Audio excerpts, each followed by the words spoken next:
ভাবনা আমার ফাঁসির হুকুম হয়ে গেছে। আমার ছেলের পাশে আমার জন্য কবর খোঁজা হয়েছিল।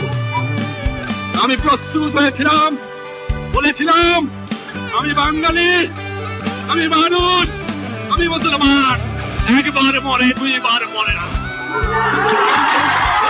আমি বলেছিলাম আমার আমি হাসতে হাসতে যাব, আমার বাঙালি জাত অপমান করে যাব না, তোমাদের কাছে ক্ষমা চাইব না।